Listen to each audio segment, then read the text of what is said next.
Hi guys, welcome back to Origami Twist. My name's Jen and today's video is all about heat embossing.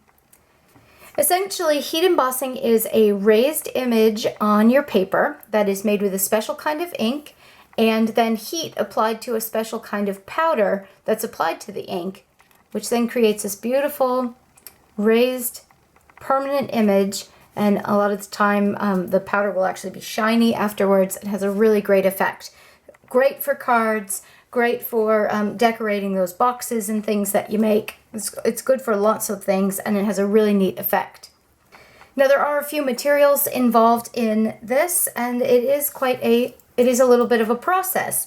So what I'm going to do is give you an overview of the materials necessary to do heat embossing, and then I'll give you a little bit of a demonstration afterwards. So if you already have all the materials and know how to use them, and are just waiting for the heat embossing lesson, that link will be in the description box so that you can go skip ahead to that section. So there's a lot of materials here, aren't there? Luckily, you don't need all of them in order to get started with heat embossing. However, you may find that you like them so much that you start to collect a whole bunch of them. Now we'll start with the basics. First of all, you're going to need a heat gun. Now, the heat gun plugs into the wall and a steady stream of heat is blown out of the end of the machine to melt the powder in order to heat emboss. Now, you want to make sure when you use this that you open up the little stand before using it and leave it open while you're using it, because once you turn the heat gun off, the end of the heat gun will actually be really, really warm, and rather than singeing the table, you can just place it down on the stand and not burn the table or your fingers. And you can see once it's closed up, if this heats up, the stand will be too hot to open, and again, just makes sense to leave it open, okay? The next item that you need in order to heat emboss is some sort of ink. Now I've got a few examples here, and then I've got one example of an ink that won't work. And we'll start with this one. This is called Versamark. It is a watermark stamp pad, and you can see mine's dirty because someone used black ink and then used my, I'm still not sure who did that. Essentially, you've got a clear ink on here that's then applied to the paper, and then you put colored embossing powder over the top with the Versamark. That's great if you've got a wide selection of colored embossing powders, or you just use black and white. It is a great multi-purpose tool, and it actually has lots of other uses as well besides heat embossing, so I do like having a Versamark pad around. Now, if you want to go a slightly different route, you can use regular pigment ink. So here I have the Brilliance pigment ink pad in Mediterranean Blue, and I also have a few Versacolor cubes, also pigment ink, and in multiple beautiful colors. This one's Heliotrope, this one's Cardinal, Canary, and I also have Turquoise here. And if you would like to see I have a lot more of these, and if you'd like to see a swatch video of these, I'm happy to create one for you so you know which colors that you'd like to buy. Just let me know in the comments below and I'd be happy to do that for you. Now, I did mention a minute ago that there is one pad that isn't used for heat embossing, and the reason I brought it into this collection here is that I want to compare the two so that you know why it's not used for it, and are very careful about which ink you use. This is a water-based dye ink it's a classic Stampin' Pad from Stampin' Up, and most stamp pads that you find around the place nowadays are actually dye-based inks. Now that's great if you're just stamping on paper, because it means that you'll have a beautiful crisp image that dries really, really fast. So dye inks certainly have their place. Unfortunately, they won't work with heat embossing because the dye ink dries so fast. And when you apply the powder to the ink, it won't actually stick because it's already dry.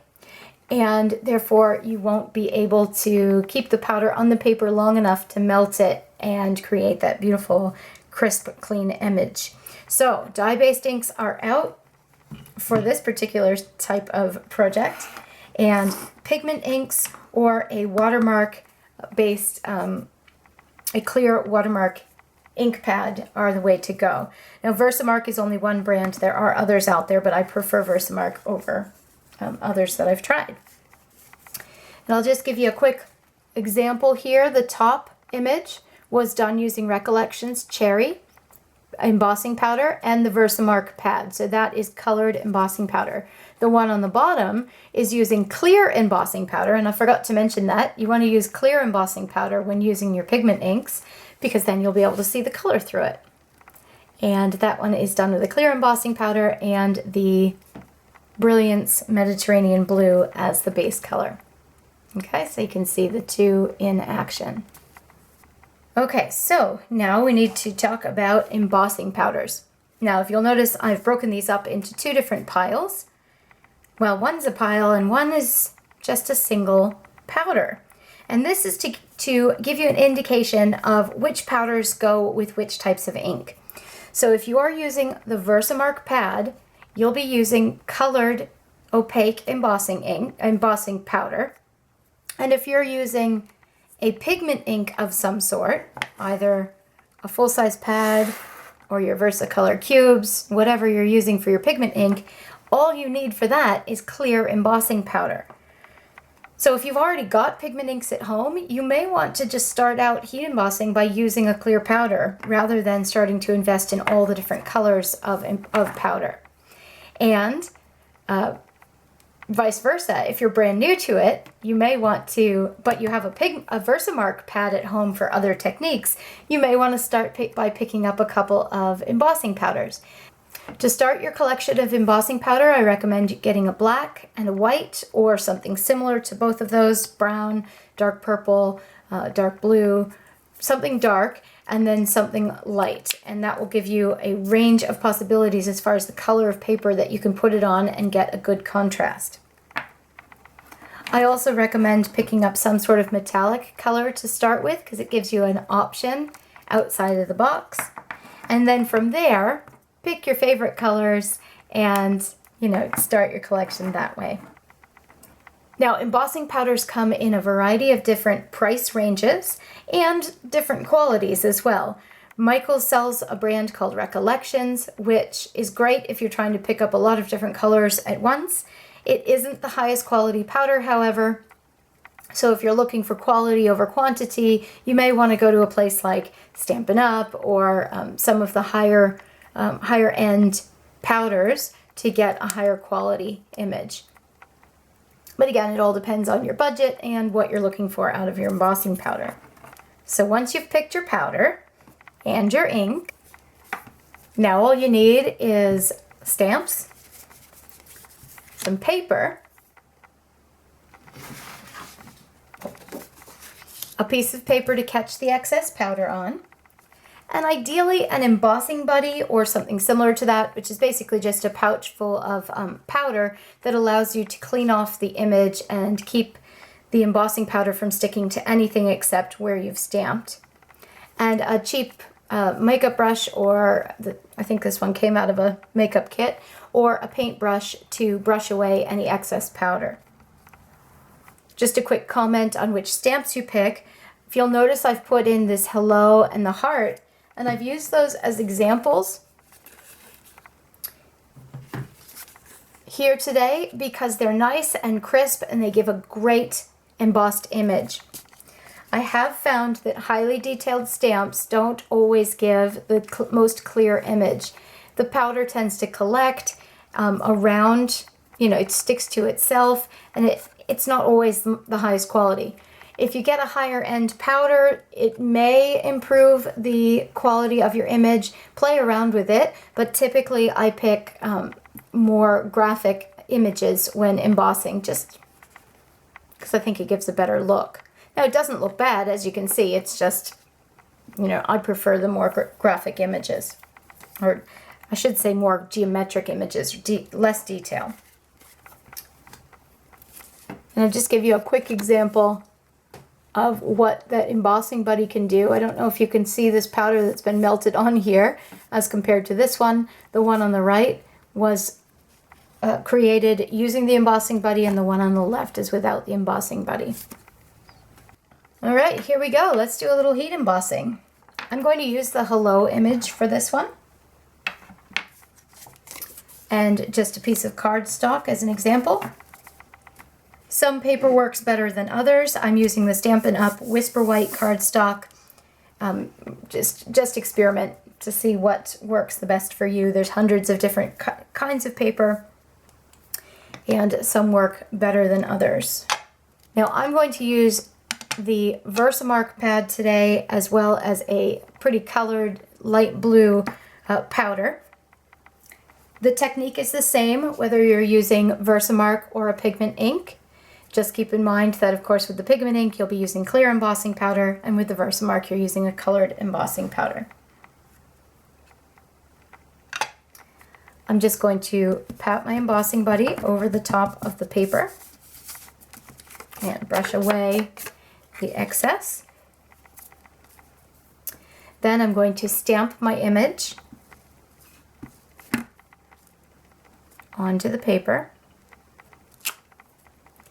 Now, as you can see, you can actually read that hello. That's because someone used black ink on my pad. If you have a brand new one of these, you won't actually be able to see it very well, just so don't forget where you've put it. But the fact that it's purple will not affect the final image. I'm now going to take the lid off my embossing powder.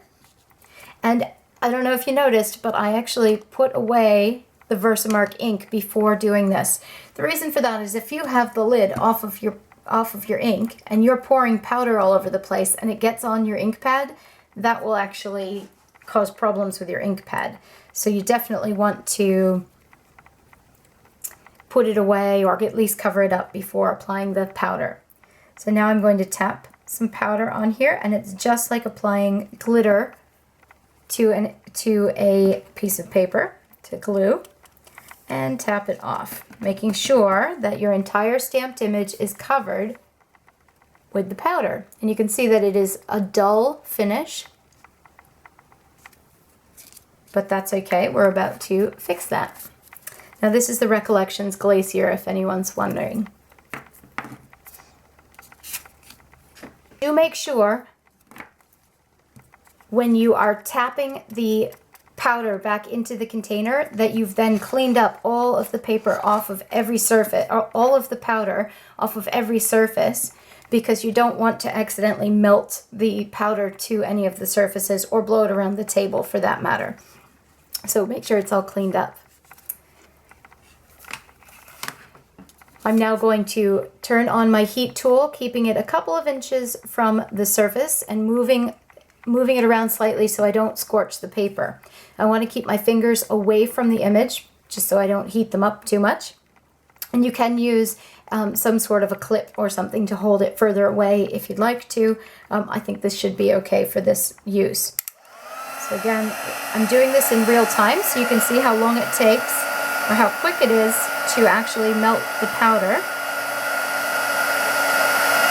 There we go. And that's how quick it melted. And you can see one side of it is starting to be shiny. I'll just finish it up. You can see the difference in color there. So you can actually see it change color. You do want to make sure that you hold the heat on it long enough to melt all of the powder, and give it a minute to allow it to harden again after you've heated it up. And then you'll notice that your image is permanently embossed onto your paper. There it is, heat embossing. I hope you enjoyed that, and I hope you give it a try. I hope you guys have a great day, and we'll see you back here for a tutorial on Wednesday, and I will be doing a purge video on Friday. We'll talk to you again soon, guys. See ya.